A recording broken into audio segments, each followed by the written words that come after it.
The blood on Zara Rondale's hands belonged to 3 warriors from her own clan, and the human farmer standing behind her with terrified eyes had done nothing to deserve their fury except exist in his own home. She had known the moment she stepped between Gormath and his hunting party and the trembling man cowering in his barn that her life in the Iron Fang clan was over. But watching her blade sister fall from the strike Zara had delivered to save this stranger's life made the reality crash down like a mountain collapsing. Gormath bellowed orders to retreat and carry the wounded, his eyes promising Zara a reckoning she would never live to see if she returned to their territory.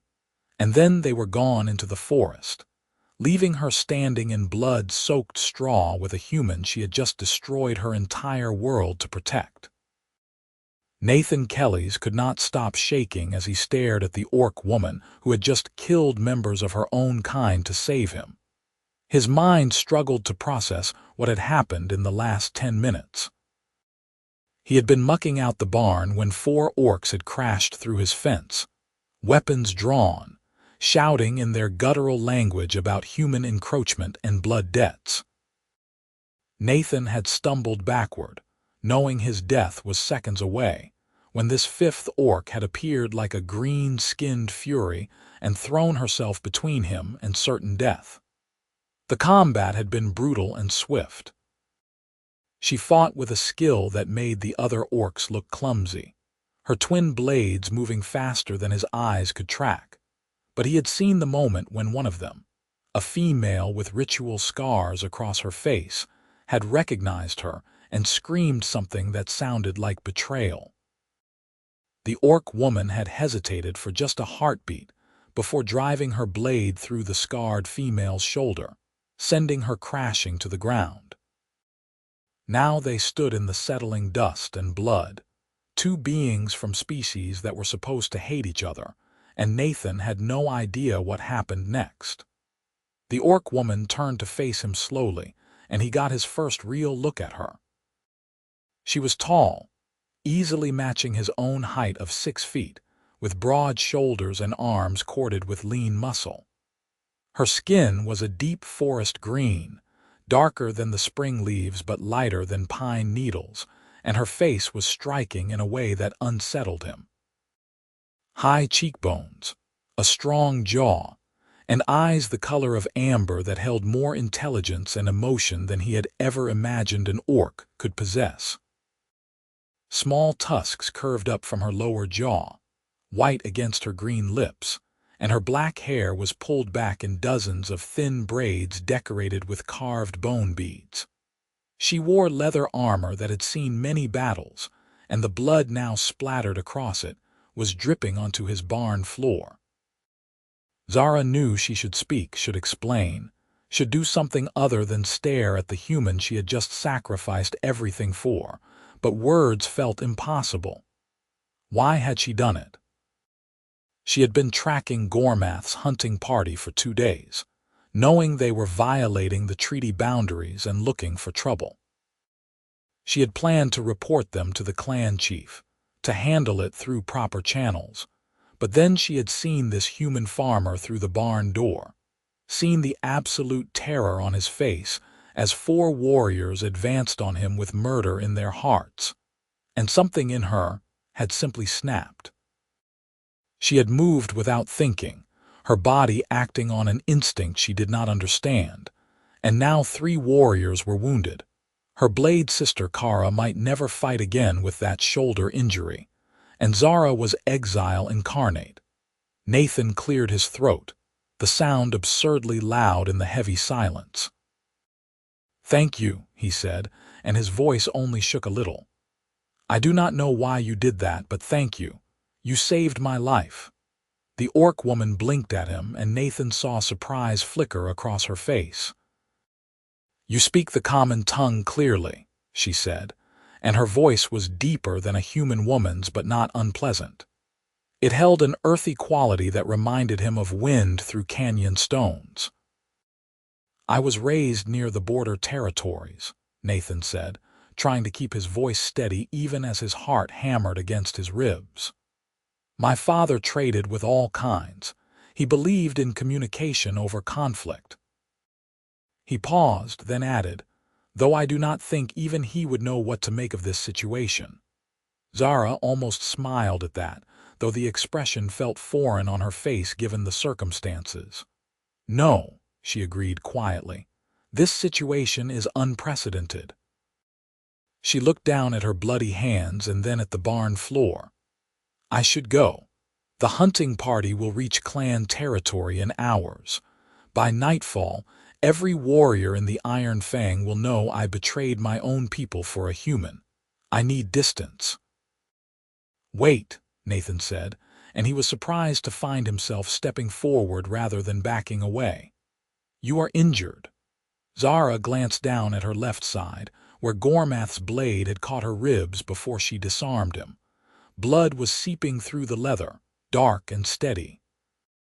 She had been ignoring it, riding on the aftermath of battle fury, but now that he mentioned it, the pain crashed through her awareness like a wave. She pressed her hand to the wound and felt the warm wetness. It is not deep, she said, but even as the words left her mouth, dizziness swept through her and she swayed. Nathan moved without thinking, crossing the distance between them and catching her arm to steady her. The moment his hand touched her skin, both of them froze. Human and orc, touching without violence, and the wrongness of it according to both their cultures screamed in Nathan's mind even as something else. Something deeper and stranger, whispered that this felt oddly right.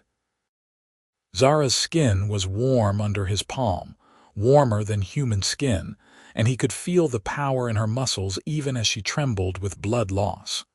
Let me help you, Nathan said quietly.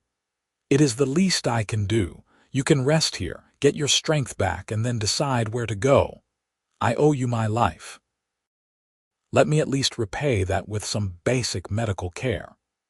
Zara knew she should refuse. Every instinct screamed that staying near a human settlement was dangerous, that she needed to disappear into the wilderness and figure out how to survive as a clanless exile. But the wound was worse than she wanted to admit.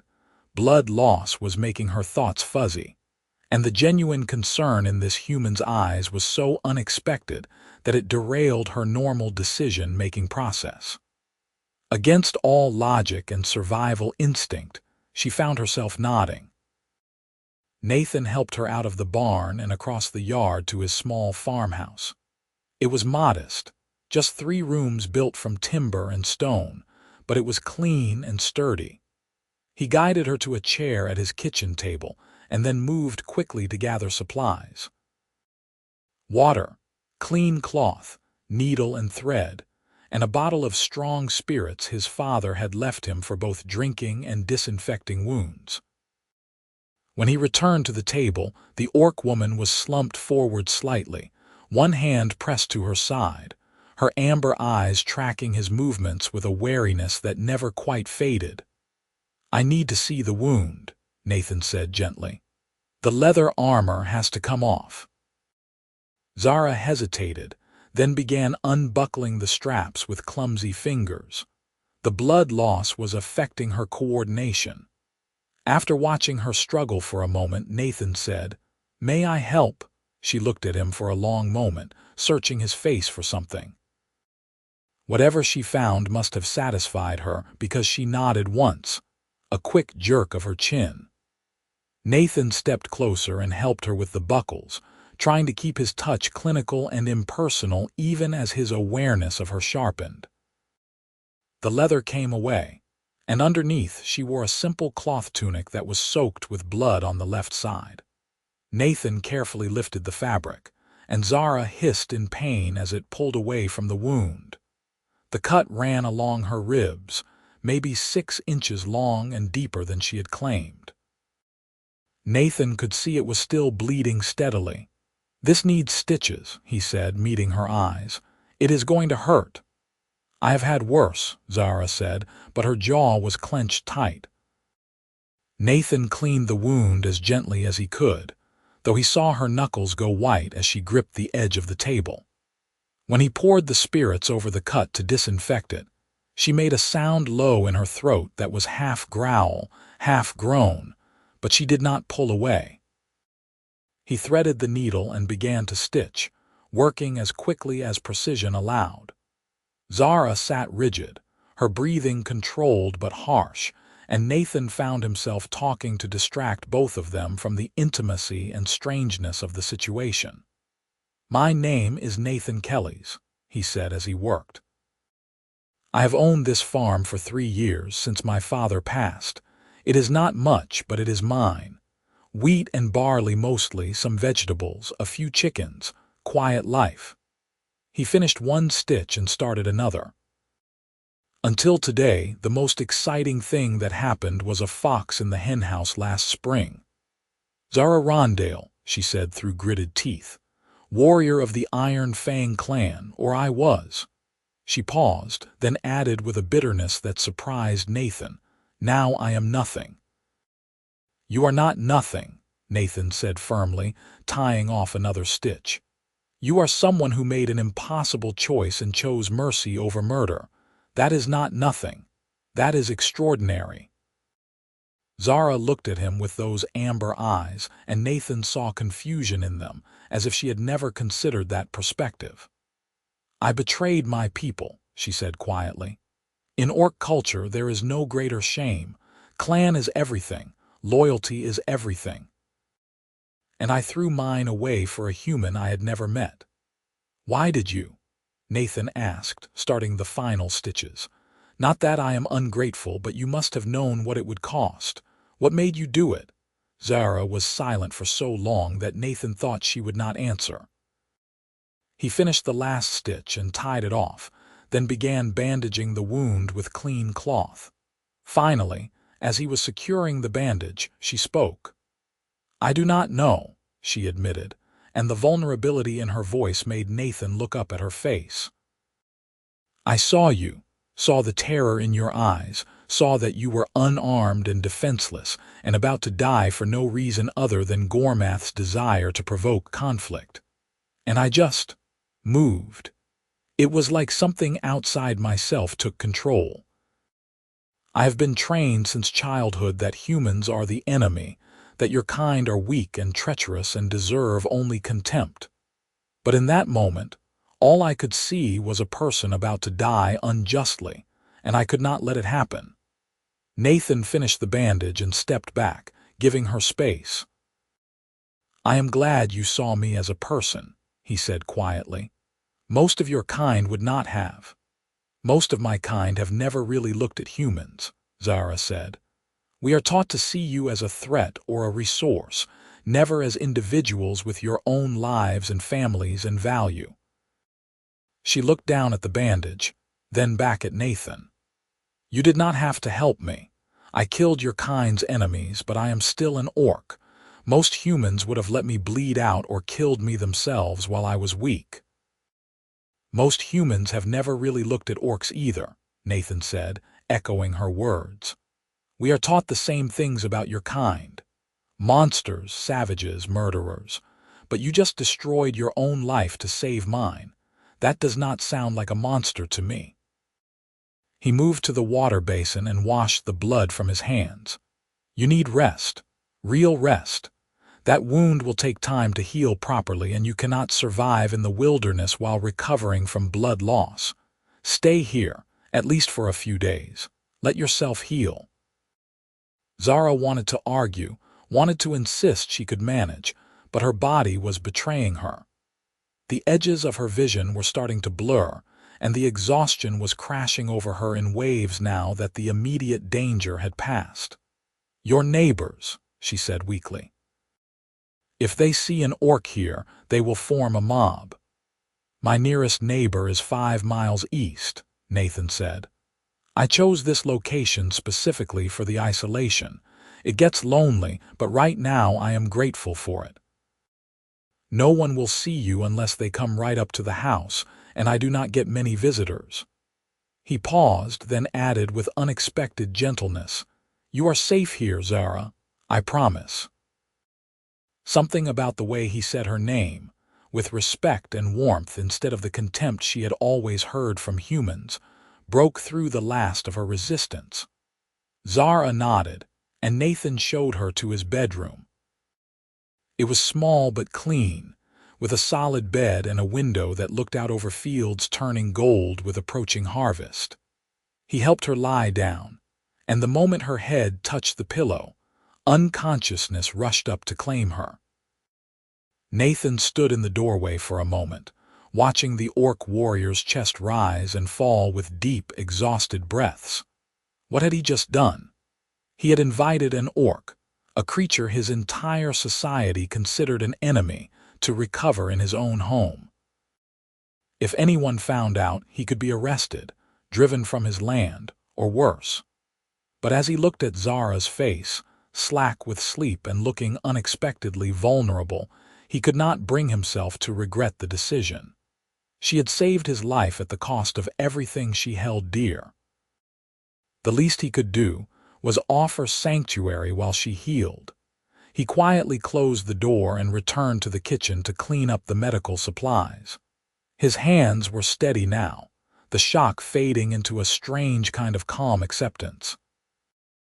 His life had just changed in ways he could not begin to predict, and there was something almost liberating about it. For 3 years, he had lived alone, going through the motions of farming and surviving, never quite recovering from the grief of losing his father. Now, suddenly, his world had exploded into something complex and dangerous and alive. Nathan made himself eat some bread and cheese though he was not hungry, then went out to deal with the aftermath in the barn. He cleaned up the blood as best he could and checked that the orc hunting party had truly left. The forest beyond his fence line was quiet, but he could see the broken branches where they had fled. He would need to repair the fence, bury the blood-soaked straw, and try to return some sense of normalcy to his farm. But even as he worked through the evening, his thoughts kept returning to the woman sleeping in his bed, and the impossible situation they now found themselves in. Zara woke to pale morning light streaming through an unfamiliar window and had several seconds of complete disorientation before memory crashed back. The barn, the fight, the human farmer, the wound. She sat up quickly, instantly regretting it as pain lanced through her ribs. The stitches held, but her body was letting her know in no uncertain terms that she had lost significant blood and needed more rest. She looked down to find herself still dressed in her blood-stained tunic, though someone had removed her boots and covered her with a thick quilt. The bedroom door was slightly ajar, and through it she could hear sounds of movement and smell something cooking. Her stomach growled, reminding her that she had not eaten since yesterday morning, and she carefully swung her legs out of bed. Standing took more effort than she wanted to admit, but she managed, using the wall for support as she made her way to the door. Nathan was at the stove, cooking eggs and some kind of meat in a large iron pan. He had changed his clothes from yesterday's blood-stained ones and looked remarkably normal, as if having an orc guest was something he did regularly. He glanced up as she appeared in the doorway and immediately moved toward her with concern on his face. "You should still be resting," he said. "That wound needs more time." "I have rested enough," Zara said, though her body disagreed. "I should not impose further on your hospitality." "Sit down before you fall down," Nathan said, and there was enough gentle command in his voice that Zara found herself obeying, lowering herself carefully into a chair at the table. Nathan returned to the stove and a moment later set a plate in front of her heaping with eggs, bacon, and fresh bread. "Eat. You need to rebuild your strength." Zara stared at the food, then at Nathan. "Why are you being so kind to me?" she asked, and the question came out more vulnerable than she intended. "I am an orc. Your people and mine have been enemies for generations." Nathan sat down across from her with his own plate. "Because you were kind to me first," he said simply. Because you saved my life. Because you are hurt and alone, and despite everything we have been taught, I do not think I could live with myself if I turned you away.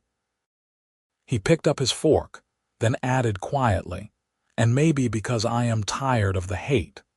My father used to say that war persists because people choose it every day, and peace is possible the moment enough people choose differently. Maybe this is me choosing differently. Zara picked up her fork with uncertain fingers.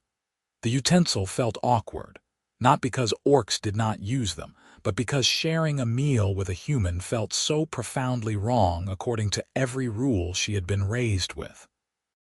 But the food smelled incredible. Her body was demanding fuel, and Nathan was watching her with such patient encouragement that she could not refuse. She took a bite of eggs and nearly groaned at the taste. Whatever else humans were, they could cook. They ate in silence for a while, a silence that gradually shifted from awkward to almost comfortable. Nathan watched Zara eat with barely concealed fascination, and Zara was equally aware of studying him when she thought he was not looking. In the clear morning light, she could see details she had missed yesterday. He was perhaps 25 years old, with the tanned skin and calloused hands of someone who worked outdoors. His hair was dark brown and slightly too long, curling at his collar, and his eyes were a warm hazel. He had a strong face, not traditionally handsome but honest and open in a way that Zara found herself drawn to. There was kindness in the lines around his eyes and a quiet strength in the set of his shoulders. "How is the wound?" Nathan asked when they had both finished eating. "Painful but manageable," Zara admitted. "You did good work with the stitches." "Where did you learn?" "My father," Nathan said. "He was a soldier before he became a farmer. He said that anyone living on the frontier needed to know basic medical care because help might be days away." He collected their plates and took them to the basin. "He would have liked you, I think. He always said that honor was not limited to any one species, that you could find courage and cowardice in equal measure among both humans and orcs." "He sounds like a wise man," Zara said. "He was," Nathan agreed, and there was old grief in his voice. "I miss him every day." He turned back to face her, leaning against the counter. "What will you do now? You said your clan will exile you. Where will you go?" Zara had been avoiding thinking about that question, but it had to be faced. "I do not know," she admitted. "Clanless orcs rarely survive long. We are communal by nature, and the world is hostile to loners.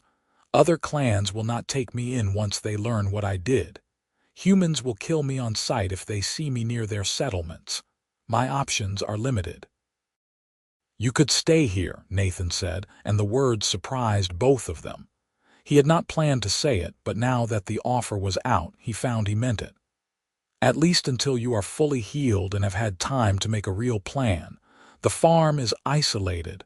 You would be safe. And honestly, I could use the help.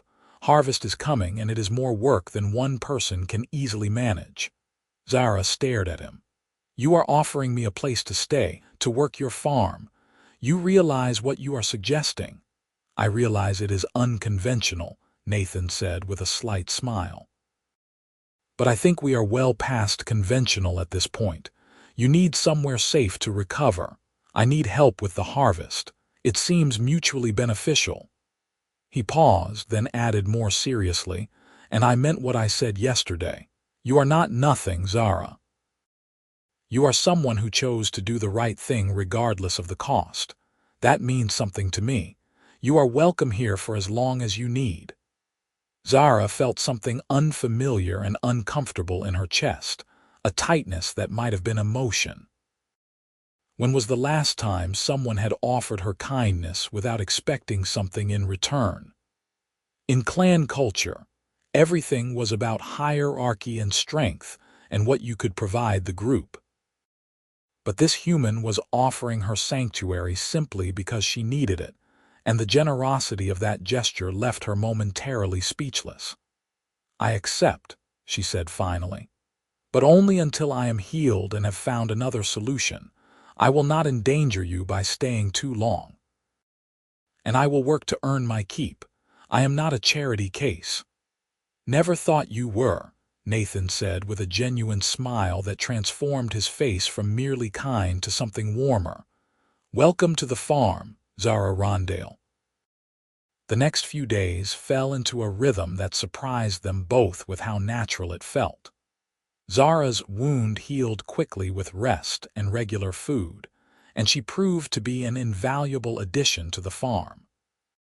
She was stronger than Nathan by a considerable margin, capable of lifting bags of grain that he struggled with and working for hours without tiring. But more than that, she was intelligent and observant, learning the routines of the farm quickly and often anticipating what needed to be done before Nathan had to ask. They worked side by side during the days, preparing fields for harvest and maintaining equipment. Nathan taught Zara the specifics of wheat cultivation, and she shared knowledge of wilderness survival and tracking that Nathan found fascinating. Their conversations during work were initially stilted, both of them dancing around the strangeness of their situation, but gradually they began to relax into actual dialogue. "You said you have been a warrior your whole life," Nathan said one afternoon as they repaired a section of fence. "Did you ever want to do something else?" Zara considered the question as she hammered a post into the ground with 3 solid strikes. "I never thought about it," she admitted. "In orc culture, your path is chosen early based on your aptitudes. I was strong and fast, so I became a warrior. It is an honor to serve the clan through battle readiness." "But did you enjoy it?" Nathan pressed. Zara paused, the hammer hanging loose in her hand. "I was good at it," she said slowly, "and there is satisfaction in mastery, but enjoy." She looked out over the golden fields stretching toward the forest. "I do not know if enjoyment was ever part of the equation. It was duty, purpose, identity." "And now?" Nathan asked gently. "Now I do not know what I am," Zara said, and there was a vulnerability in her voice that made Nathan's chest tighten. "Without the clan, without the warrior identity, I am undefined. It is terrifying and strangely liberating at the same time." Nathan hammered in his own post before responding. "Maybe that is not such a bad thing," he said. "Maybe being undefined means you get to decide who you want to be, rather than having it decided for you." Zara looked at him with those amber eyes, and Nathan felt something shift in the air between them, some recognition that they were seeing each other not as orc and human, but as individuals sharing a moment of genuine connection. The feeling both thrilled and frightened him. In the evenings, they took turns cooking meals, and Nathan discovered that Zara had talents in the kitchen that surprised her as much as him. She experimented with his ingredients in ways that created flavors he had never imagined, drawing on orc culinary traditions that used herbs and spices he barely knew existed. They ate together at his small table, talking about everything from farming techniques to philosophy to their respective childhoods. Nathan learned that Zara had been raised by her mother after her father died in a border skirmish when she was young. Her mother was a respected elder in the clan, a former warrior herself, and the weight of living up to that legacy had shaped much of Zara's life. She had trained harder than anyone, pushed herself further, determined to honor her father's memory and make her mother proud. The idea that she had now brought shame to her family was a pain that Nathan could see haunted her in quiet moments. Zara learned that Nathan's father had been his hero and best friend. They had worked the farm together for years, and Nathan's father had taught him not just practical skills but a philosophy of life that emphasized kindness, hard work, and seeing the humanity in everyone. His death 3 years ago in a farming accident had left Nathan adrift, running the farm competently but without real passion, just going through the motions of survival. "I think he would have been proud of you for helping me," Zara said one evening after Nathan had shared a particularly fond memory of his father. They were sitting on the porch watching the sun set, a nightly ritual they had fallen into. "From what you have told me, he lived his values. And you are doing the same." "I hope so," Nathan said quietly. "Some days I am not sure if I am honoring his memory or just being foolish. This situation with you, it could end badly in so many ways. Regrets?" Zara asked, and there was tension in her shoulders that suggested the answer mattered more than she wanted to admit. "No," Nathan said immediately, turning to look at her. "Whatever happens, I do not regret this. Having you here, it has made me feel alive again in a way I had forgotten was possible. The farm feels like a home again instead of just a place I exist." Zara met his eyes, and in the fading golden light, Nathan thought he had never seen anyone more striking. The sunset painted her green skin in shades of bronze and amber, and her expression held a softness that transformed her warrior's features into something approaching beautiful. "I do not regret it either," she said softly. "Despite everything I lost, I cannot make myself regret the choice that led me here." They held each other's gaze for a long moment, and Nathan felt his heart begin to race. There was something happening between them, something that went beyond gratitude or convenience, and it terrified him because it was so completely forbidden. Humans and orcs did not form attachments. It was unthinkable, taboo, the kind of thing that got people killed. But sitting here with Zara, watching her face in the sunset and feeling this warmth in his chest, Nathan could not seem to make himself care about the rules. Zara looked away first, breaking the moment, and Nathan released a breath he had not realized he was holding. They sat in silence as the stars began to emerge, neither of them ready to address what was growing between them, but both aware that it could not be ignored forever. The peace of their small world shattered on a morning 2 weeks after Zara's arrival. Nathan was in the barn checking the grain storage when he heard horses approaching. He walked out to see 3 riders coming up the path to his farm, and his stomach dropped. He recognized the lead rider as Marcus Kelly's, his cousin from the village 6 miles south, and the 2 men with him wore the rough clothing of frontier farmers but had the bearing of militia. "Nathan," Marcus called out as they reined in their horses.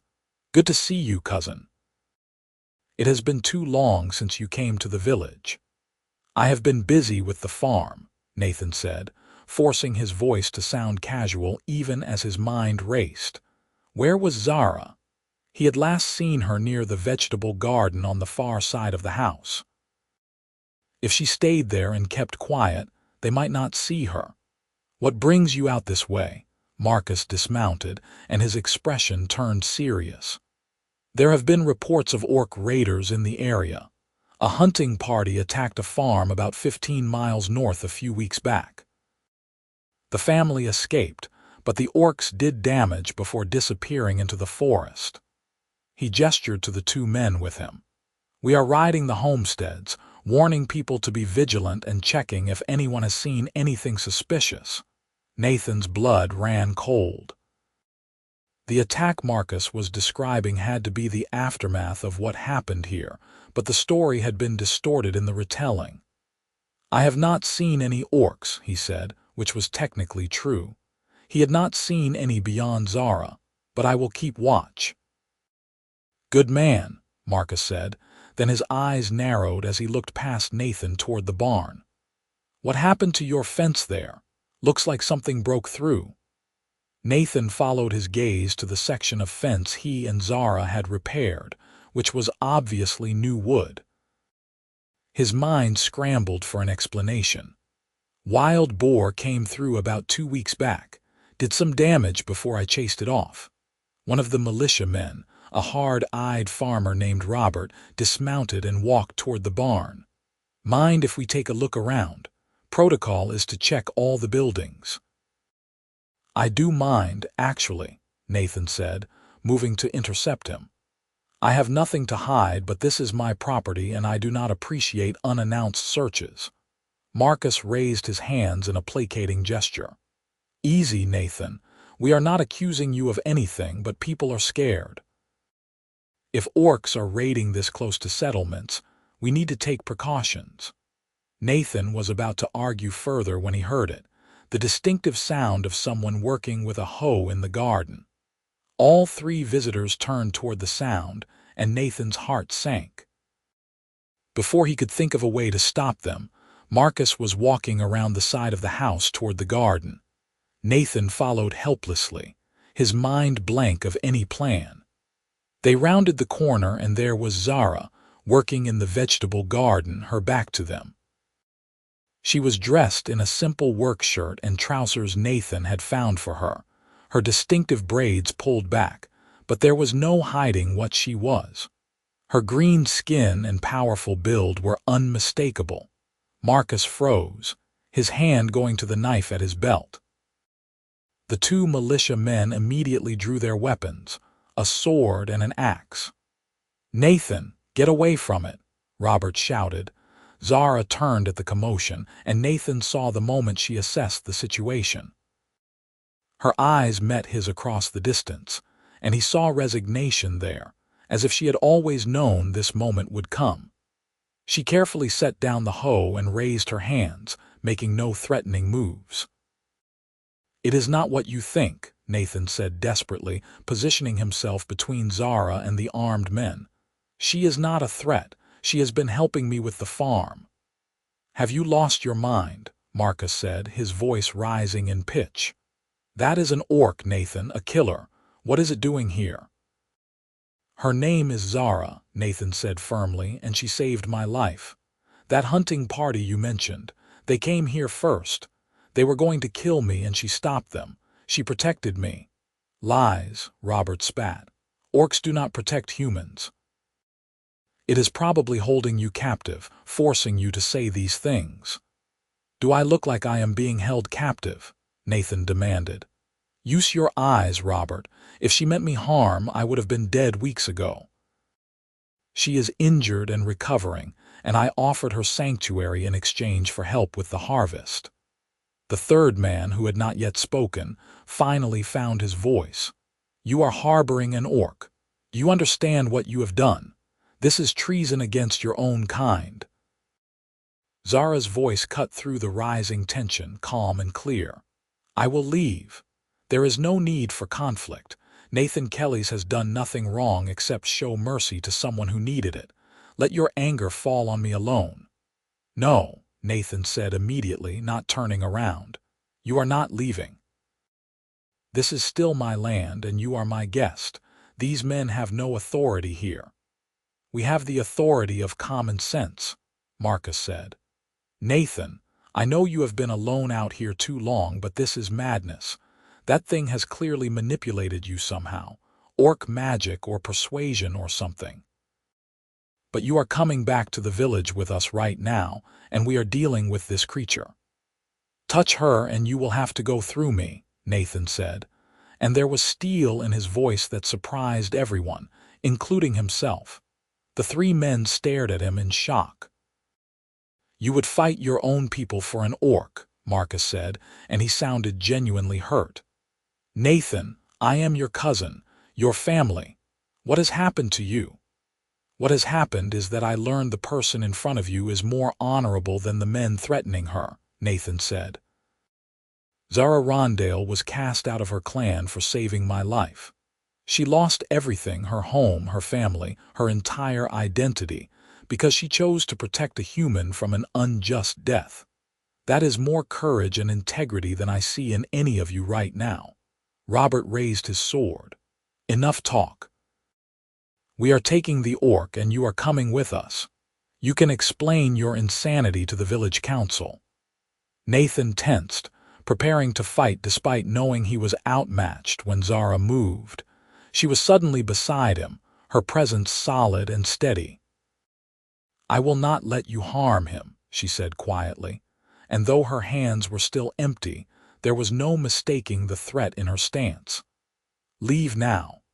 Tell your village whatever story you wish, but Nathan Kelly's is under my protection and I will defend him with my life. The absurdity of an orc claiming to protect a human from other humans seemed to break something in Marcus's understanding. He stared at Zara, then at Nathan, then back at Zara. "This is wrong," he said finally. "Everything about this is wrong. It goes against nature, against all the rules our people have lived by." "Maybe the rules are wrong," Nathan said quietly.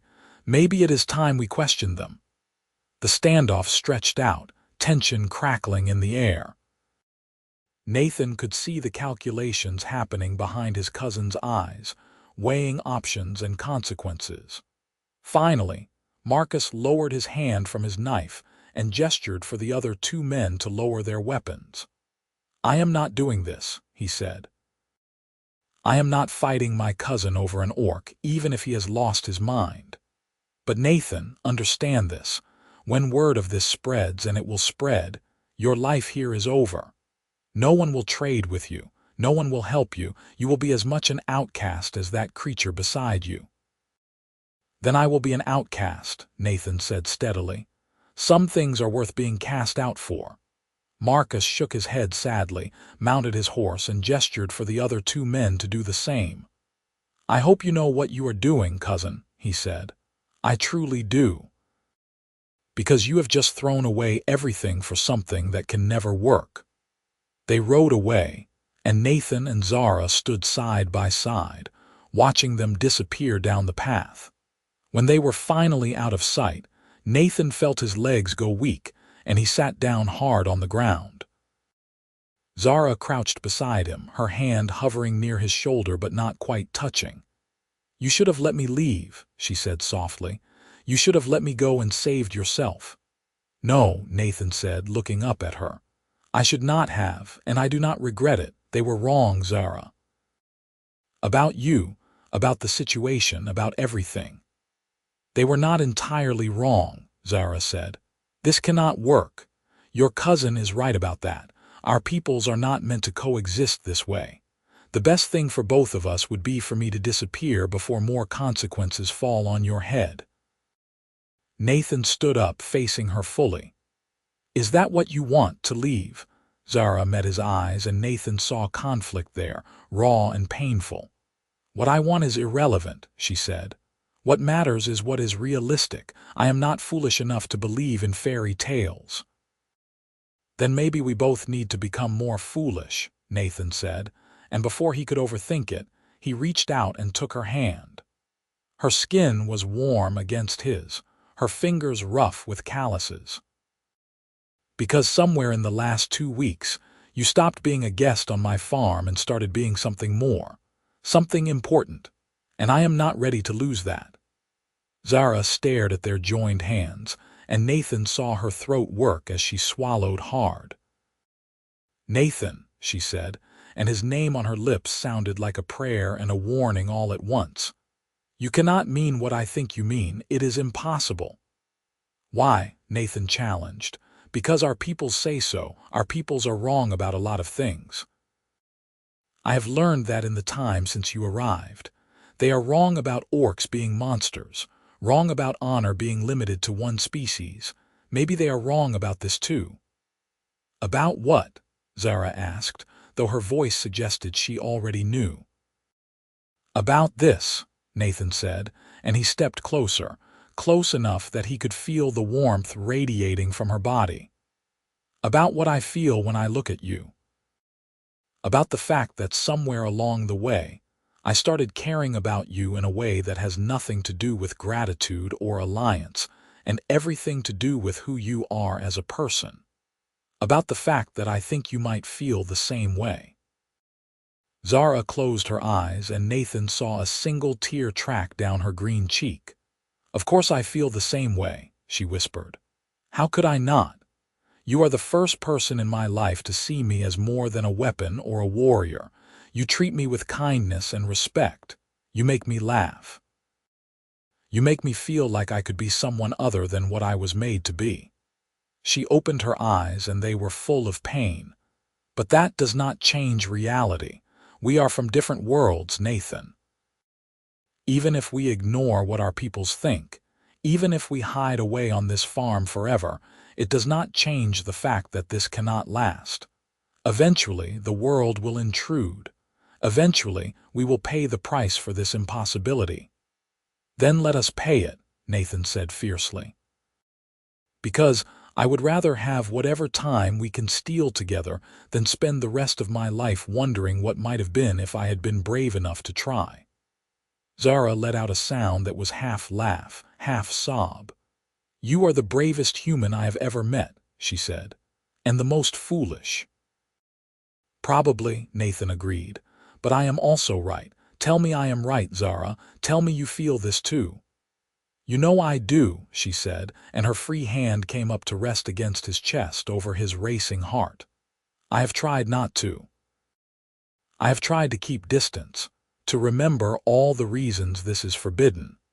But I cannot stop the way my heart lifts when I see you in the morning. I cannot stop wanting to hear your voice, to make you smile, to share everything I am thinking and feeling. I am falling for you, Nathan Kelly's, and it terrifies me." "I am terrified too," Nathan admitted. "But I am also more certain about this than I have been about anything in my life. I am falling for you too, Zara Rondale.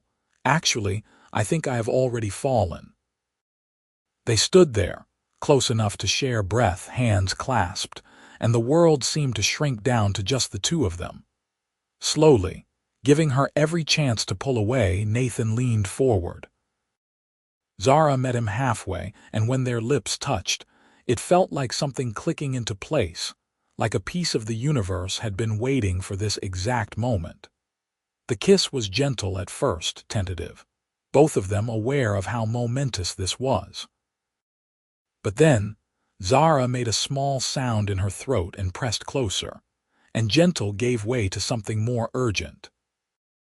Nathan's free hand came up to cup her face, feeling the smooth warmth of her green skin, and Zara's arm wrapped around his waist, pulling him against her with strength that should have been frightening but instead felt safe. When they finally broke apart, both breathing hard, Nathan rested his forehead against hers. "I know this is complicated," he said softly. "I know we will face opposition from every side, but I want to try. If you are willing, I want to see where this goes." "I am willing," Zara said, and there was wonder in her voice as if she could not quite believe she was saying the words. "I am terrified and willing and probably insane, but I am yours if you will have me." "I will have you," Nathan said, and kissed her again to seal the promise. The next few weeks were both the happiest and most tense of Nathan's life. He and Zara stopped hiding their growing feelings, and the farm became a place of stolen kisses in the barn, long conversations under the stars, and the simple joy of working side by side with someone you cared about.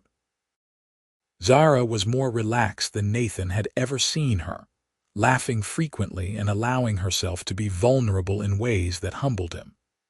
She taught him orc songs while they worked, old ballads about honor and loss and hope, and he taught her some of the folk songs his father used to sing.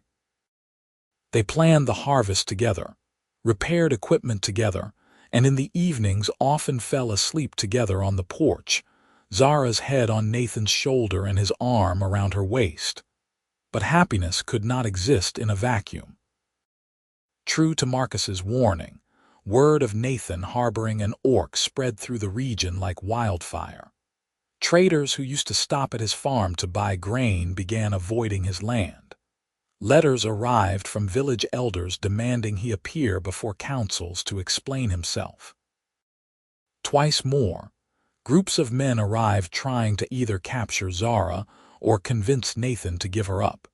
And twice, Zara made herself scarce in the forest until they left, having found Nathan uncooperative and unwilling to confirm she was still there.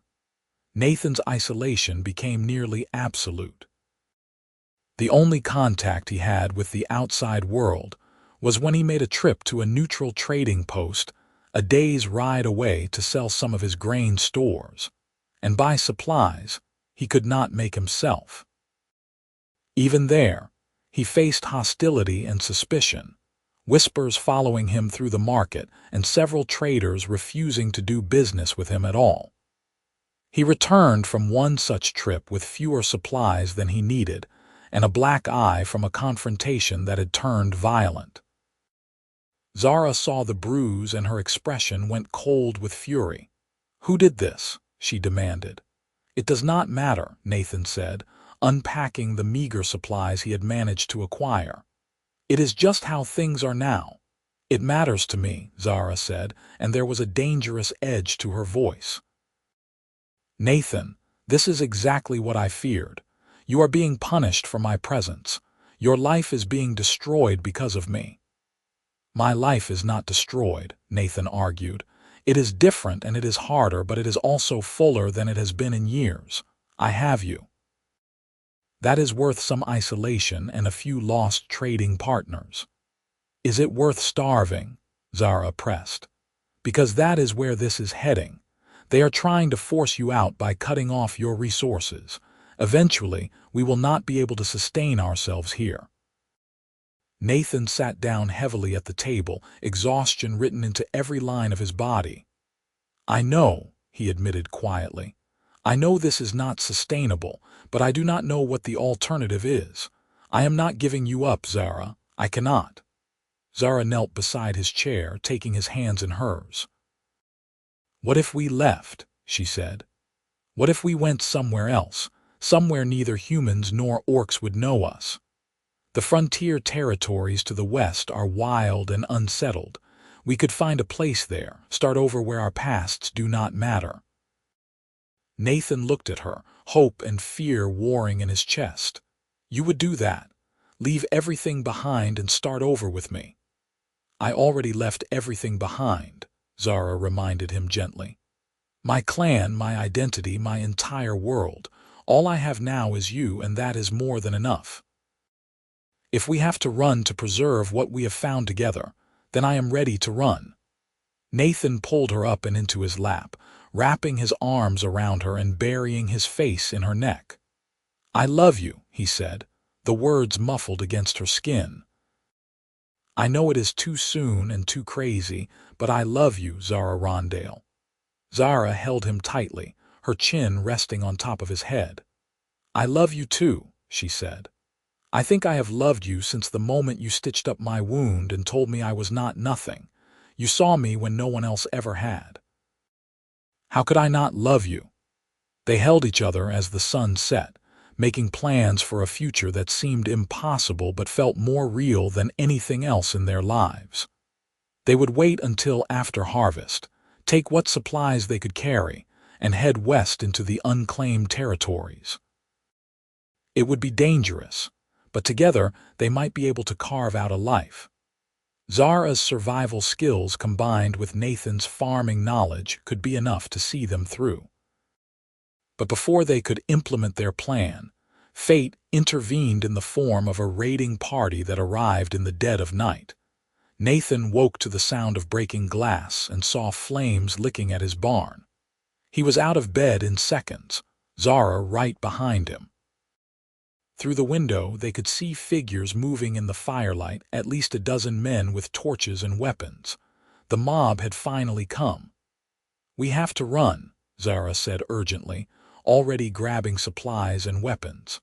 "Out the back into the forest. They will burn the house next." But before they could move, the front door crashed open and Marcus stepped through, flanked by armed men.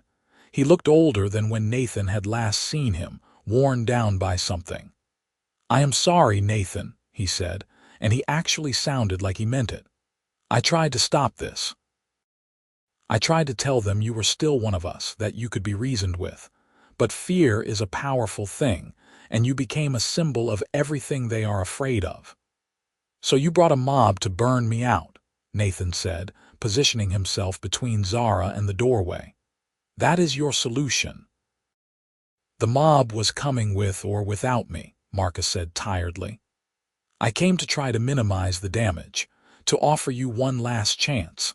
Give up the orc, denounce what you have been doing, and you can come back to the village. Not as you were, but alive. Rebuild your life among your own kind.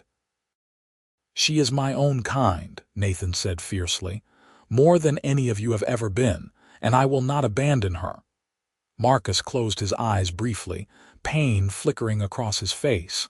Then I cannot help you, he said. The village council has declared you both enemies. You are to be captured or killed, and your farm burned as a warning to others who might harbor similar ideas. Zara's hand found Nathan's, squeezing tight. We are not afraid of you, she said, her voice steady, and we are not surrendering. One of the men behind Marcus, Robert with his perpetual sneer, stepped forward. The orc does not get a say. It is just an animal. I am the warrior who killed 3 of her own clan to save a human, Zara said coldly. I am the daughter of a clan elder and trained since childhood in combat. Call me an animal again, and I will show you exactly what this animal is capable of. Robert's face flushed with anger, and he started to raise his weapon, but Marcus grabbed his arm. Enough, he said. Nathan, please, do not make us do this. Just let her go. Choose your own people. I am choosing the person I love, Nathan said simply. If that makes me your enemy, so be it. The words hung in the air, and Nathan saw shock ripple through the assembled men. It was one thing to harbor an orc out of misguided mercy. It was another entirely to admit to loving one. Marcus looked like he had been physically struck. You have truly gone mad, he whispered. Or maybe I am the only one thinking clearly, Nathan replied. Maybe love is not meant to be limited by species or tradition. Maybe it is simply meant to exist wherever it finds fertile ground. Poetic, Robert spat. But it does not change the facts. You are a traitor, and that thing is a monster, and both of you end tonight. The men began to advance, and Zara pushed Nathan behind her, her body a shield. She had grabbed a kitchen knife from the counter, woefully inadequate against the swords and axes the mob carried, but her stance was that of a trained warrior, balanced and ready. Nathan grabbed another knife, though he knew they were hopelessly outmatched. The first man lunged at Zara and learned immediately why she had been feared in her clan. She moved like water, dodging his clumsy strike and delivering a kick to his knee that sent him crashing down with a scream. Her knife flashed, and another attacker stumbled back, clutching a bleeding arm. She was magnificent and terrifying, moving through the confined space with a grace that seemed impossible for someone her size. But there were too many. Nathan tried to guard her back but took a glancing blow from a club that sent him sprawling. He saw Zara's attention snap to him, saw her eyes widen with concern, and that momentary distraction cost her. A sword pommel caught her in the temple, and she went down hard, the knife skittering across the floor. Nathan screamed and tried to crawl toward her, but hands grabbed him, hauling him up. Through blurred vision, he saw Robert standing over Zara's unconscious form, raising his axe for a killing blow. No, Nathan shouted, fighting against the hands holding him with desperate strength. The axe began its descent, and Nathan knew he was about to watch the woman he loved die. Time seemed to slow, every second stretching into eternity. But before the blade could fall, a roar erupted from outside, primal and full of fury, and the wall of the house exploded inward. Orcs poured through the breach, a dozen of them in full battle gear, and the small farmhouse erupted into chaos. The human mob found themselves suddenly on the defensive, facing trained orc warriors who moved with coordinated precision. Within seconds, 3 humans were down and the rest were scrambling for the door. Nathan, released in the confusion, threw himself over Zara's body, shielding her from the violence. He looked up to see an enormous orc male, easily 7 feet tall with ritual scars covering his arms, dispatched 2 attackers with casual efficiency. The orc's eyes swept the room and locked onto Nathan. Recognition flared in those dark eyes, and then the orc was shouting orders in the guttural orc language. The fighting ended as quickly as it had begun. The surviving humans fled into the night, Marcus dragging a wounded Robert with him, and the farmhouse fell into sudden, ringing silence broken only by groans from the injured and the crackling of the fire still consuming the barn outside. The large orc approached Nathan and Zara, and Nathan tensed, unsure if they had just been saved or if they now faced a different danger. The orc knelt down, his massive form somehow managing to convey gentleness, and spoke in accented but clear common tongue. "I am Zara Rondale, clan chief of the Iron Fang. Zara Rondale is my sister." Nathan's mind reeled. Zara had never mentioned having a brother, let alone one who was the clan chief. He looked down at her unconscious form, blood trickling from the wound on her temple, and felt panic claw at his throat. "She is hurt," he said desperately. "Please help her." Tharak gestured, and a female orc came forward with a pack of medical supplies. She began examining Zara's wound with practiced efficiency while Tharak remained crouched beside Nathan. "You are Nathan Kelly's," he said. "It was not a question." "I am," Nathan confirmed. "How did you find us? Why are you here?" "Because my sister sent word," Tharak said. 3 days ago, an orc youth from a neighboring clan brought me a message. Zara told me what had happened, what she had done, and why. She told me she had found something unexpected in the human lands, someone worth protecting. She asked that if anything happened to her, I find you and ensure you survived. Nathan stared at him. She sent that message before the mob came. She knew something might happen. She has always been wise, Tharak said, and there was pride in his voice. When I received her words, I gathered warriors I trusted and rode through the night. We arrived to find your barn burning and heard the sounds of combat inside. His eyes, so similar to Zara's amber gaze, fixed on Nathan with intensity. My sister wrote that you were worth saving, that you had shown her a different way of seeing the world. I am here to determine if she was right. She was, Nathan said without hesitation. Zara is the strongest, most honorable person I have ever known, and I love her.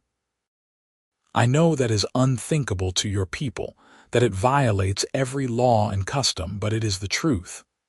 Tharak studied him for a long moment. It is not unthinkable, he said finally, surprising Nathan. It is rare and difficult and dangerous, but it is not unthinkable.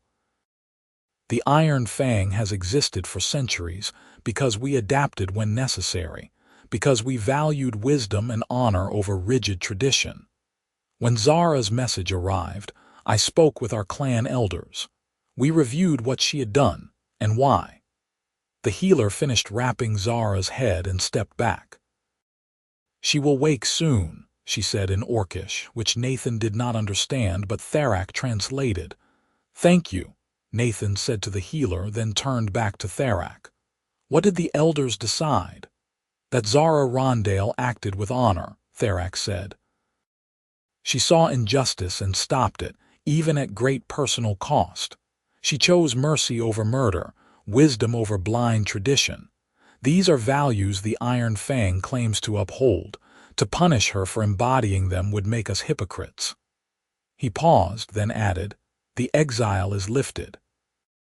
Zara is welcome to return to the clan if that is her choice.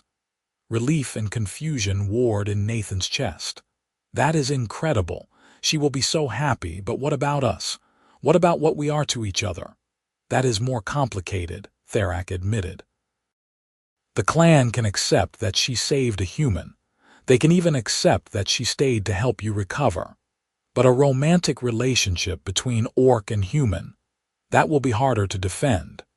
Nathan felt his heart sink, but before he could respond, Zara groaned and stirred. Her eyes fluttered open, unfocused at first, then sharpening as she took in her surroundings. She saw Nathan, saw her brother, and confusion flooded her face. "Tharak," she said weakly. "How are you here? Am I dead?" "You are very much alive, sister," Tharak said warmly. "Though you gave us all a scare. Do you remember what happened?" Memory returned to Zara's eyes, and she tried to sit up quickly, wincing as her head protested. Nathan helped support her, and she clung to his hand like a lifeline. "The mob," she said. "They came to kill us. Nathan, are you hurt?" "I am fine," Nathan assured her. "Your brother and his warriors arrived in time. You sent him a message." Zara looked at Tharak with uncertainty. "I sent word days ago when I realized how bad things were getting. I did not expect you to actually come. I thought I was exiled." "You are exiled no longer," Tharak said. "The elders and I have reviewed your actions and we find no dishonor in them. You are welcome home, Zara." Tears filled Zara's eyes. "I can go home." "You can," Tharak confirmed. "Your place in the clan is restored. Your honor is intact." He paused, his gaze moving between Zara and Nathan. "But I sense that may not be as simple as it sounds." Zara's hand tightened on Nathan's. "I cannot leave him," she said, her voice breaking. "I know that complicates everything, but I cannot. I love him, Tharak. I know that is against all rules, but it is true." Tharak sighed heavily. "When I read your message, I suspected as much. The way you wrote about him, the desperation to ensure his safety, it was obvious to anyone who knew how to look." He stood, his impressive height making the farmhouse feel even smaller. "Which brings us to the difficult question. What happens now? Zara, you can return to the clan, but bringing a human mate would be unprecedented. It would cause conflict, possibly even clan divisions." "Then I will not return," Zara said, though Nathan could hear the pain in her voice. "I am grateful beyond words that my honor is restored, that I am no longer seen as a traitor, but my place is with Nathan." "Wait," Nathan said, an idea forming. "What if there was another option? What if we did not have to choose between clan and each other?" Tharak raised an eyebrow. "Explain." Nathan took a deep breath, organizing his thoughts. "This farm is destroyed. The barn is ashes, the house is damaged, and my relationship with human settlements is beyond repair. I cannot stay here.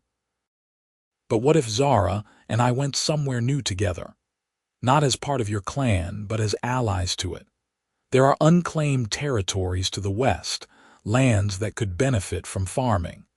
What if we established a homestead there, a place where humans and orcs could trade peacefully? A bridge between our peoples." Tharak considered this, his scarred face thoughtful. "You would leave your own people entirely." "They have already left me," Nathan said. "I have no future among humans anymore, but I am a good farmer and Zara is an exceptional warrior. Together, we could build something new. And if the Iron Fang was willing to trade with us, to treat us as allies, we could prove that cooperation between our species is possible." Zara was staring at Nathan with something approaching awe. "You would do that? Build a whole new life, isolated from both our peoples, just to be with me?" "I would do anything to be with you," Nathan said simply. "And this way you do not have to completely abandon your clan. You can visit, maintain relationships. You would not be truly alone. Neither of us would." Tharak walked to the broken wall and stared out at the night, thinking. When he turned back, there was a small smile on his fierce face. "It is bold," he said, "and unusual, but it could work. The Western territories are rich with game and resources we could use. A trading outpost run by someone we trusted would be valuable, and having proof that humans and orcs can coexist peacefully might prevent future conflicts." "Then you will support this?" Zara asked, hope blooming in her voice. "I will present it to the elders," Tharak said. I cannot promise they will all agree, but I think I can convince enough of them. You have always been respected in the clan, Zara. Your skills and judgment have never been in question. If you believe this human is worthy of trust and partnership, many will give that weight. He looked at Nathan with an appraising gaze.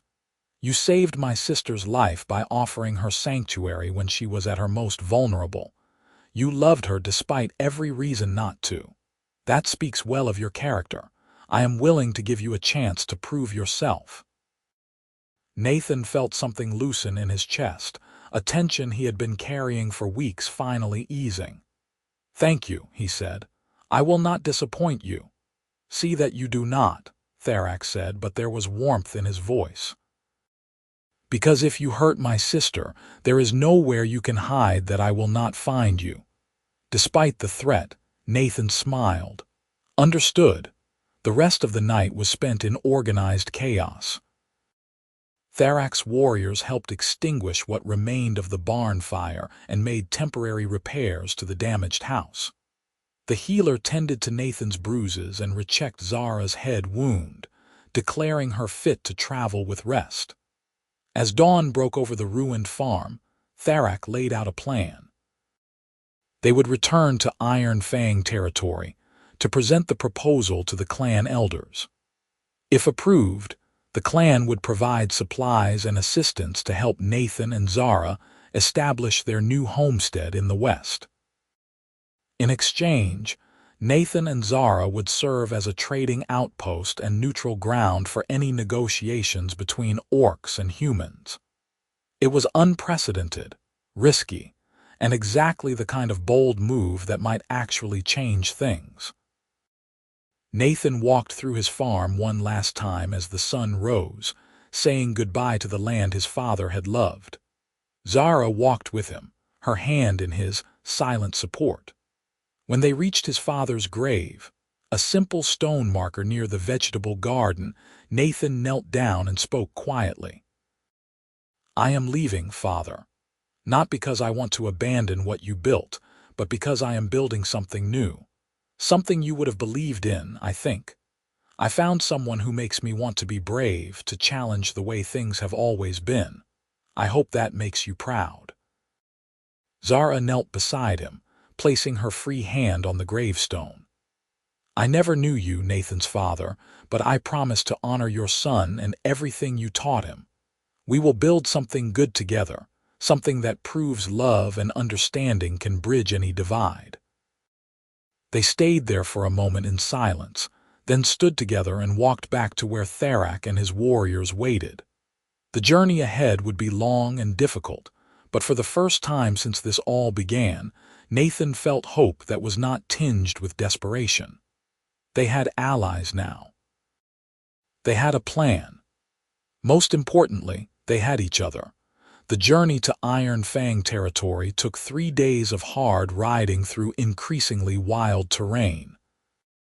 Nathan had been given a sturdy horse from the orc warrior's supplies, and he rode beside Zara, who seemed to grow more confident with every mile that brought her closer to home. She pointed out landmarks and told him stories of her childhood spent exploring these forests, and Nathan began to understand just how much she had sacrificed by saving him.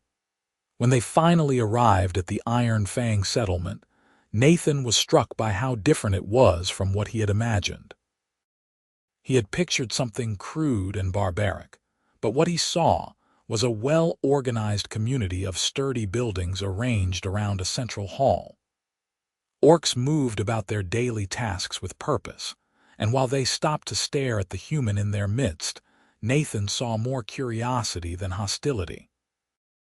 Therax led them directly to the great hall where the clan elders waited. It was a massive structure built from timber and stone, with banners hanging from the rafters displaying the clan's history in woven images. At the far end, 5 older orcs sat on carved chairs, their faces weathered and scarred from long lives of experience. The proceedings were conducted in Orcish, with Therax translating key points for Nathan.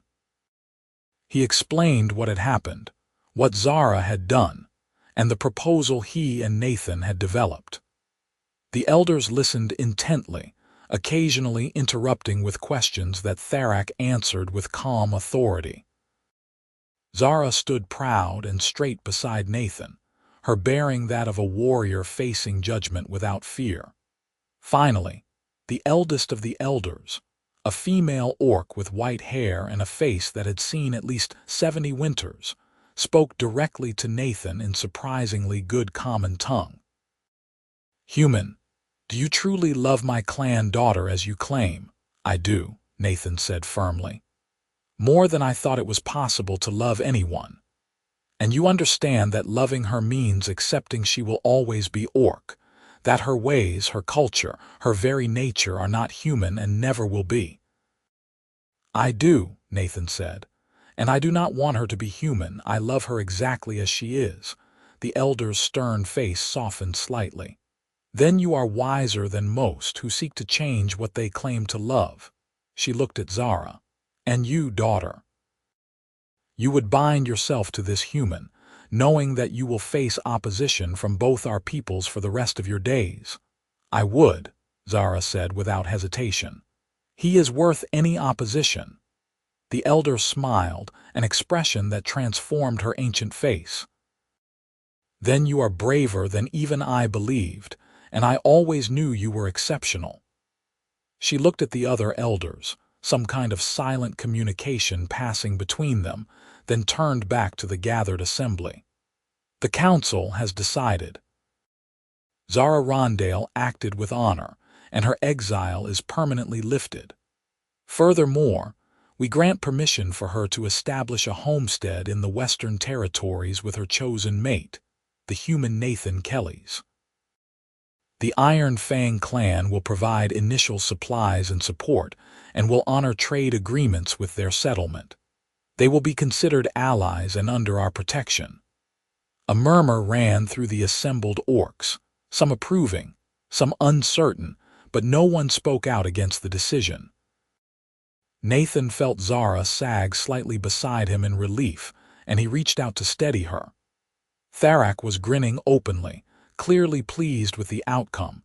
The eldest elder stood, her aged bones creaking slightly, and approached Nathan and Zara. "There is one more thing," she said. "If you two are to be bound, it should be done properly, according to both your traditions. I understand humans have marriage ceremonies. We orcs have bond-claiming rituals. Perhaps we should combine them." Nathan and Zara looked at each other in surprise. "You mean now?" Zara asked. "Why wait?" The elder said with a slight smile. "You have already chosen each other. Make it official so there can be no question of your commitment." Nathan turned to Zara, taking both her hands. "I did not plan this," he said. "I have no ring, no prepared words. But if you want to marry me to make this permanent and real, I am ready." Zara's eyes filled with tears, but she was smiling. "I want that more than anything. Yes, Nathan Kellys, I will marry you." What followed was a ceremony unlike anything Nathan could have imagined. It combined elements of human marriage, words from the elders about commitment and partnership, with orcish bonding rituals involving spoken vows and the exchange of carved bone tokens that signified belonging. Nathan and Zara spoke their promises to each other before the assembled clan, their voices strong and clear. Nathan promised to honor Zara's strength, to respect her heritage, and to build a life with her based on trust and love.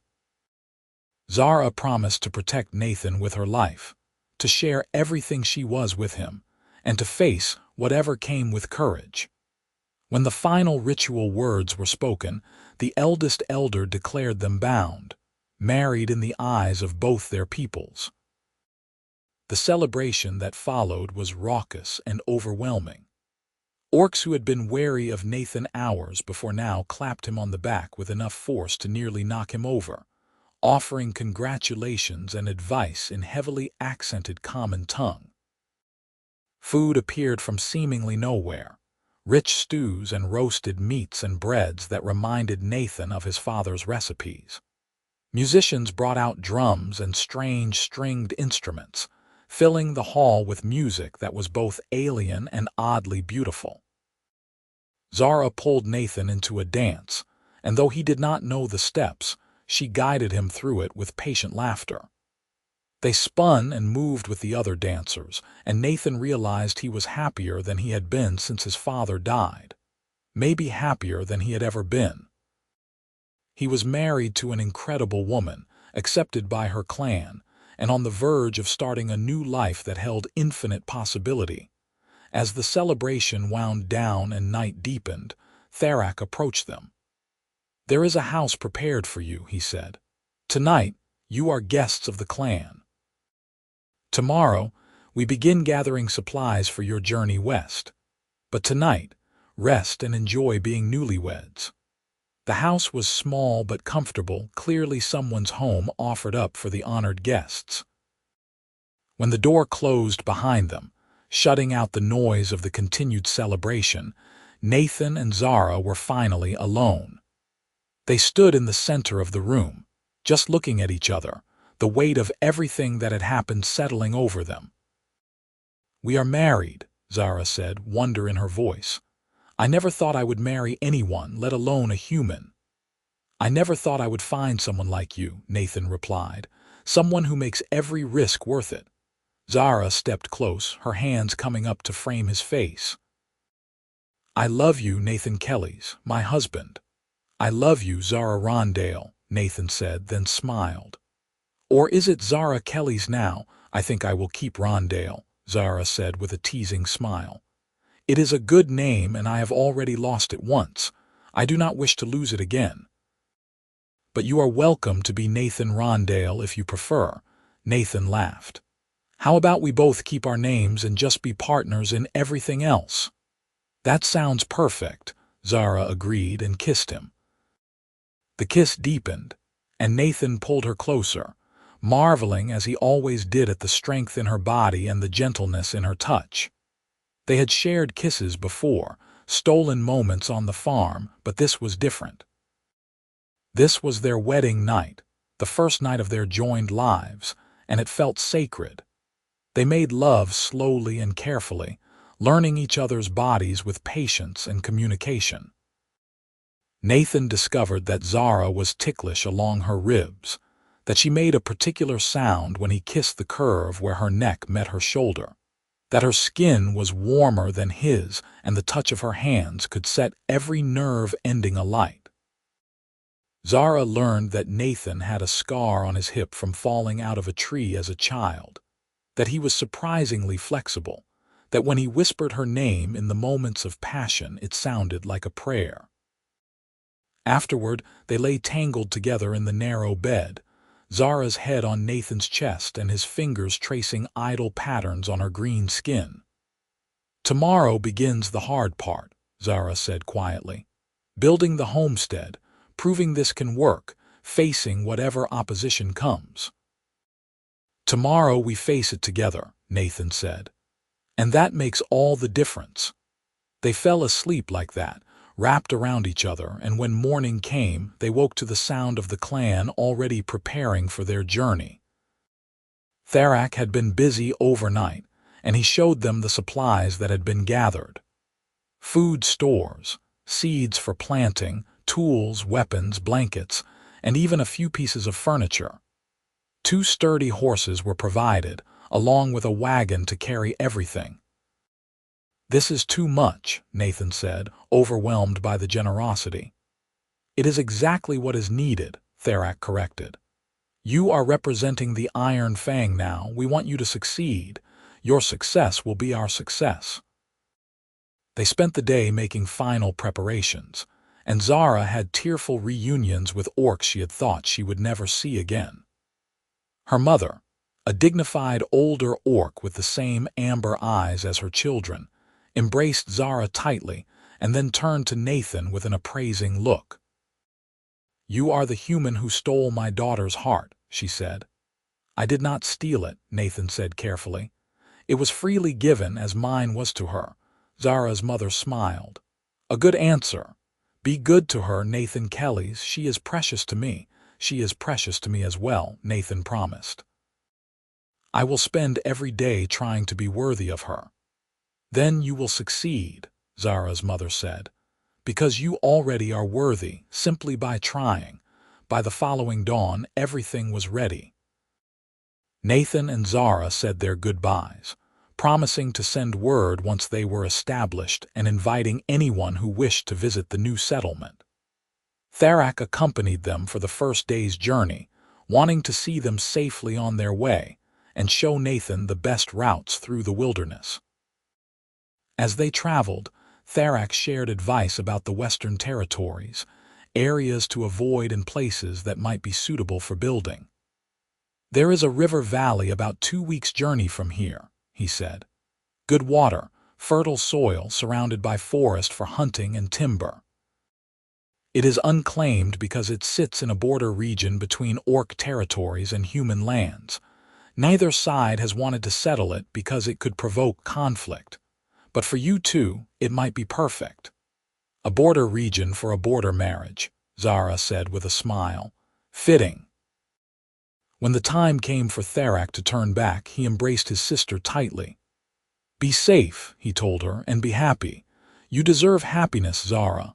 I have it, Zara said, glancing at Nathan. More than I ever imagined possible. Tharak clasped arms with Nathan. Take care of her, brother. And welcome to the family. Brother.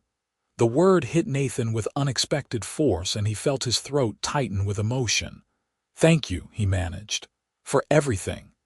Then Tharak was riding back toward clan territory, and Nathan and Zara were alone, heading west into their uncertain future. But as they traveled, Nathan found that uncertainty did not frighten him. With Zara beside him, her hand occasionally reaching out to touch his as they rode, he felt capable of facing anything. The journey took longer than expected, slowed by the heavy wagon and the need to be cautious in unfamiliar territory.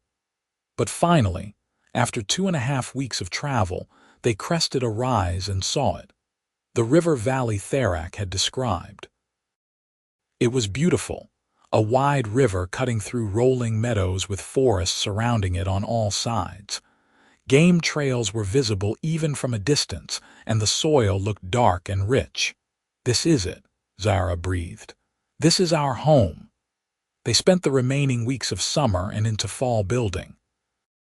Nathan's farming skills combined with Zara's raw strength and endurance to create a formidable team. They built a sturdy cabin positioned to have a view of the river, with space for expansion. Zara proved to be surprisingly skilled at construction, her warrior's precision translating well to measuring and joining wood.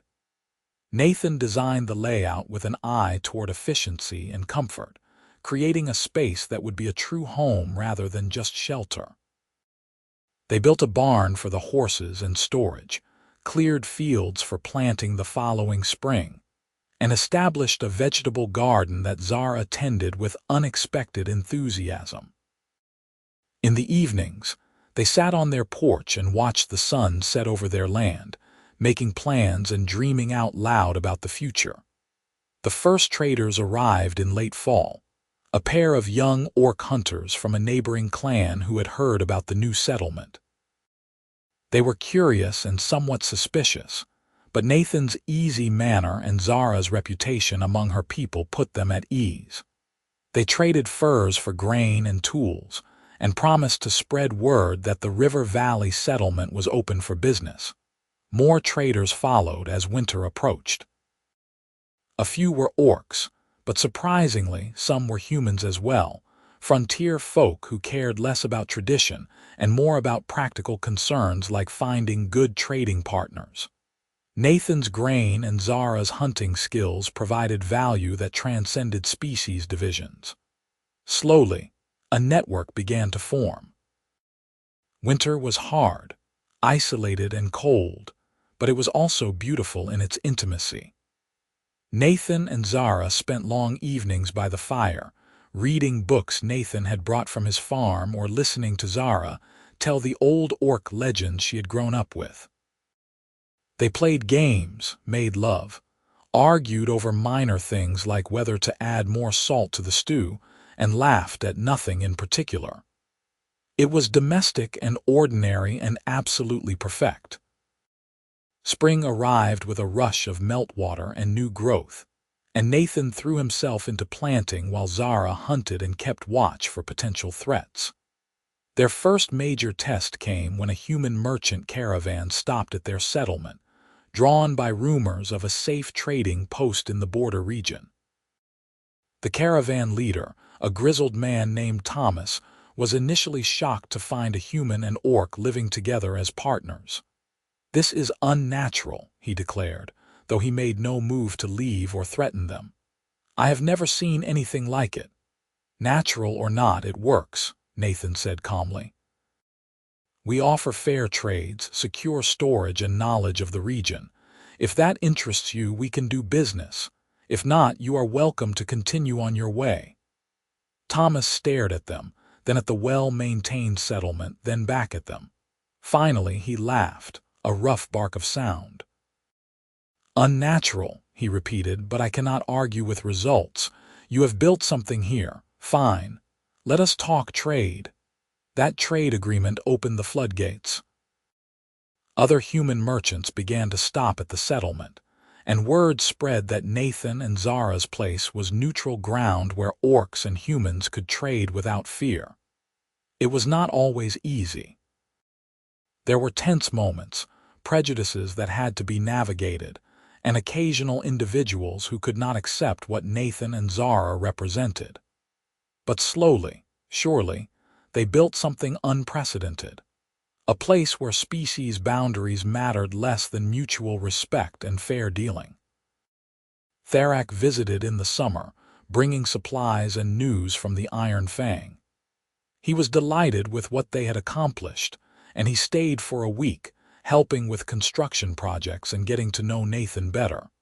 Before he left, he pulled Nathan aside. "You have done well, brother," Therak said. "Better than I hoped. What you are building here, it matters.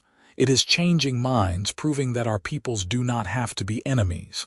The clan elders are pleased." "It is not just me," Nathan said.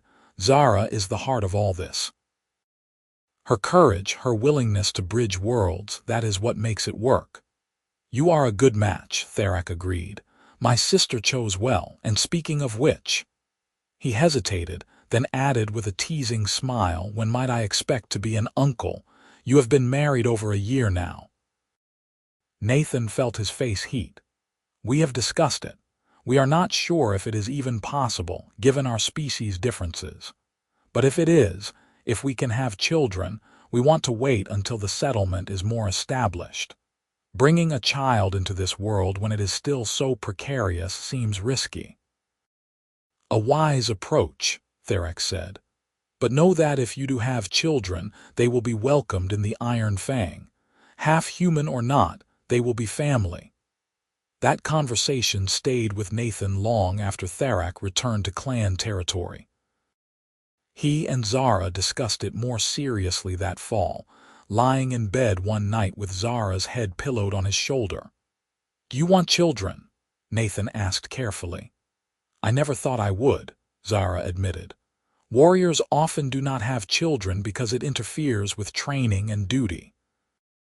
But now, building this life with you, I find myself wondering what it would be like to have a child that is part of both our worlds, to raise them to be better than the prejudices we grew up with." "I want that too," Nathan said. "I want to see what we could create together. Not just this settlement, but a family, a future." "Then let us try," Zara said, turning to kiss him. "Let us see what is possible." It took several months before Zara realized she was pregnant. The signs were subtle at first, easily attributed to other causes, but when her monthly cycles stopped and the morning sickness began, there was no denying it. They stood together in their cabin, staring at each other with a mixture of joy and terror. "This is real," Zara said, her hand moving to her still flat stomach. "We are going to be parents." "We are going to be parents," Nathan echoed, and then he was laughing and crying at the same time, pulling Zara into his arms and holding her as if she were the most precious thing in the world. Because she was. The pregnancy was difficult in ways neither of them had anticipated. Zara's orcish physiology had to adapt to carrying a half-human child, and there were complications that sent Nathan riding desperately to the nearest orc settlement to bring back a healer. But Zara was strong, stronger than anyone Nathan had ever known, and she endured with the same courage she brought to everything else. Their daughter was born on a spring morning, arriving into the world with a cry that echoed across the valley. She was perfect, a tiny creature with Nathan's hazel eyes and Zara's green skin, with the tiniest tusks barely visible when she yawned. They named her Kiara, a name that meant light in the old orcish tongue and hope in one of the human dialects Nathan's father had taught him. Holding his daughter for the first time, Nathan felt something slot into place in his soul. This was what it had all been for. The struggle, the sacrifice, the willingness to stand against both their worlds. It was for this moment, for the chance to hold his child, and know that she represented something new and beautiful. Zara recovered from the birth with characteristic speed, and they settled into the rhythm of parenthood. Kiara was a happy baby, curious and strong, and she was doted on by everyone who visited the settlement. Orc traders brought her carved toys and taught her simple words in their language. Human merchants brought cloth for clothing and told her stories from their folklore. She was growing up in both worlds, belonging to neither and both simultaneously. The settlement continued to grow as well. More traders came regularly, and a few even asked if they could establish permanent presence, building small houses on Nathan and Zara's land in exchange for labor and trade goods. Nathan and Zara carefully vetted each request, accepting only those who genuinely embraced the settlement's ideals of cooperation and mutual respect. Within 3 years of Kiara's birth, what had started as one cabin had become a small village of mixed species, unprecedented in all the history of the region. They called it Bridge Valley, and it became known as the one place where orc and human could meet without fear, where old hatreds mattered less than present needs, and where a half-orc child could run and play without anyone questioning her right to exist. It was not perfect. There were still tensions, still moments when old prejudices flared. But it worked because Nathan and Zara made it work, through example and patience and unwavering commitment to their vision. On Kiara's 5th birthday, both Nathan's cousin Marcus and Therak arrived at the settlement, the first time representatives of both sides of their family had been present together. The meeting was awkward at first, Marcus still uncomfortable with the choices Nathan had made, but Kiara broke the ice with her innocent enthusiasm. She ran to Marcus demanding to know if he had brought her a present, and her pure joy was impossible to resist. By the end of the visit, Marcus was sitting beside Therak sharing a drink and talking about harvest yields and trade routes as if species differences had never mattered. Nathan watched them from across the room where he stood with Zara, his arm around her waist and Kiara playing at their feet. "We did it," he said softly. "We actually did it. We are still doing it," Zara corrected gently. "Every day we choose this, we build it a little stronger. It will never be finished, but it is real and it is good." "It is," Nathan agreed. "And I would not change a single moment of the journey that brought us here." Zara leaned her head against his shoulder, and Nathan felt the same sense of rightness he had felt that very first day when he caught her as she swayed with blood loss in his barn. Everything that had happened since, all the struggle and joy and fear and triumph, had led to this moment. A half-orc child playing safely in a village where humans and orcs lived side by side. a future that neither of their peoples had believed possible, made real through love and courage and stubborn determination. Years later, when Kiara was old enough to understand, she would ask Nathan how he had known that saving Zara was the right choice. How he had been brave enough to stand against everyone and everything for someone he barely knew. Nathan would smile and tell her the truth, that he had not known it was the right choice in that moment. He had simply acted on instinct, on the belief that some things were worth the risk. But looking back, with all the wisdom of experience, he could say with absolute certainty that it had been the best decision of his life, because that choice had not just saved Zara. It had saved him too, pulled him out of a gray existence and into something vibrant and real. It had created Bridge Valley, changed hearts and minds, and proven that love could transcend any boundary if people were brave enough to let it. And most importantly, it had given him a family, a partner who challenged and completed him, and a daughter who embodied the future they were building. The Orc bride had chosen a human over her own kind and shocked every warrior in her clan. But in the end, she had not chosen against her kind. She had chosen for something bigger. A world where kindness mattered more than species, where love was stronger than hate, and where two people from impossible backgrounds could build a life that defied every rule and created something beautiful in the process.